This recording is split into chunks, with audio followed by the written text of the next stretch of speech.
Come, let's sing Jesus, of Jesus, Jesus, of Jesus, Jesus, of Jesus. Let's sing Jesus, and everyday children's way. Hey there, friends. It's Thursday, and I hope you had a wonderful day yesterday and all week so far, and I hope you have a wonderful, blessed day ahead of you today again.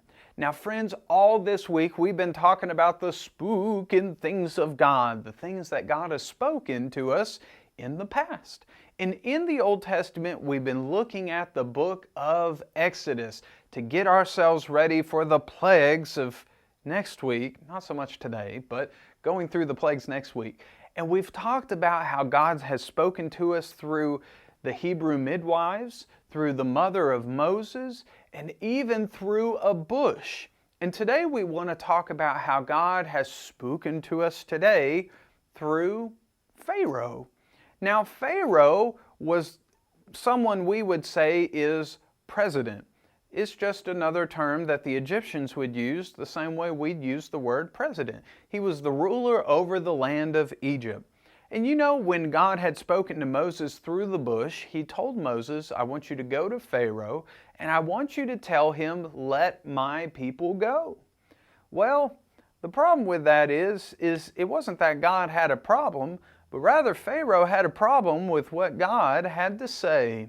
Now, we're not going to go into it in detail much, but we do need to know this. God sent 10 plagues that we'll talk about next week on the land of Egypt, all because God told Pharaoh, I want you to let my people go, and Pharaoh kept saying, no, no, no, no, no, no. He said no 9 times, because the 10th time he didn't say no, he said go. Now, there were a couple times where Pharaoh had made his mind up to say, yes, you can take your people, but you can't take all your people. You can only take a select few.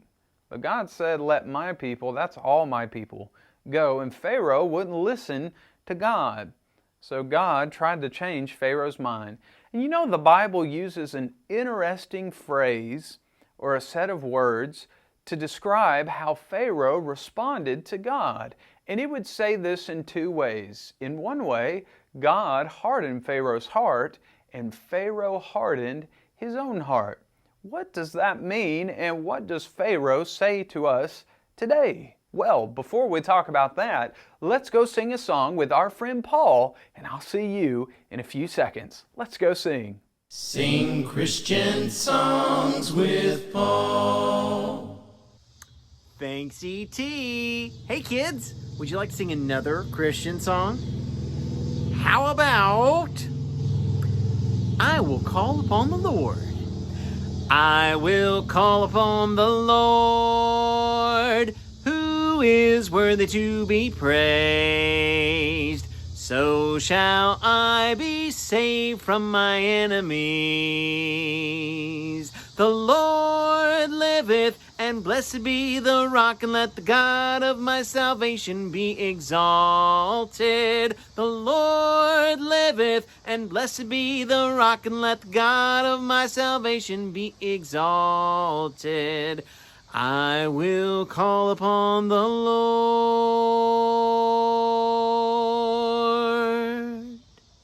Great job, kids. We'll see you next time.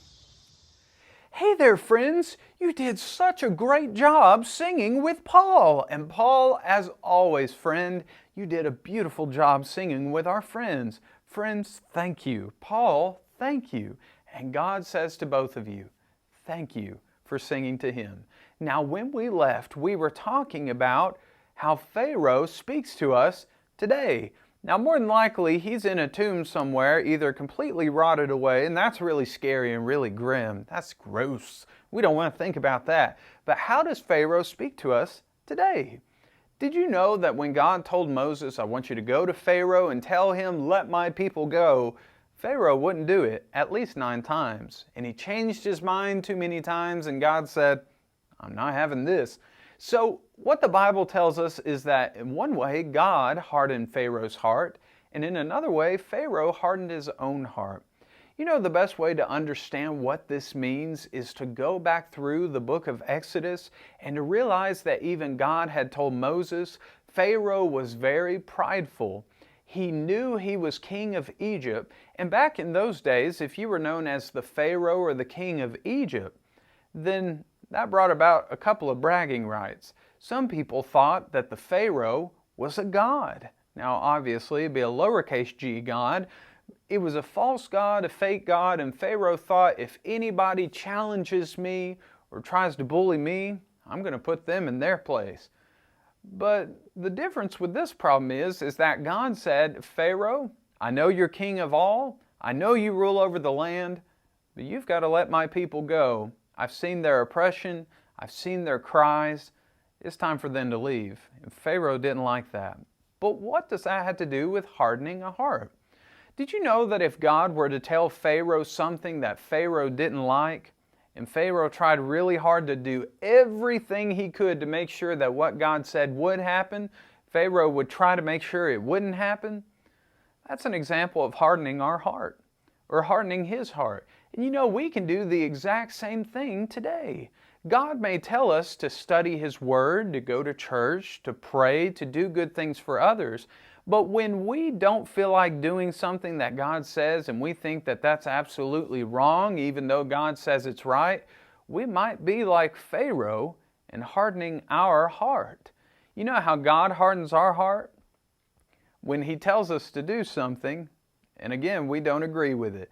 We can say that we love God, but if we refuse to do the things that God asks us to do, in a way, God is hardening our heart, not directly, but because we don't like the things that He says.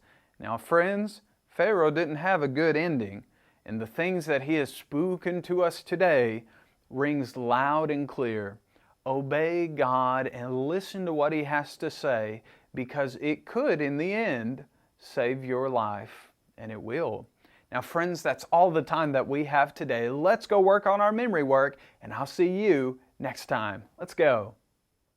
Hey there, friends. So our memory work this week comes from Romans chapter 15, verse 4. That's Romans chapter 15 and verse 4. Now, until Friday, we'll say the verse once together, and then I want you to say the verse back to me. Are you ready? Let's go. For whatsoever things were written before were written for our learning, that we through patience and comfort of the Scriptures might have hope. Now I want you to say the verse to me. Are you ready? Go ahead.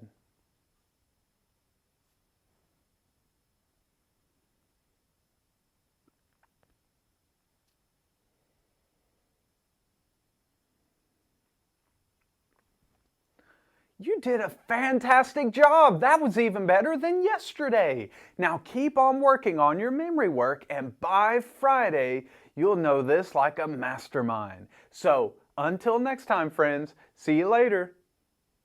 Come, let's sing Jesus, Jesus, Jesus, Jesus, Jesus, let's sing an everyday children's way.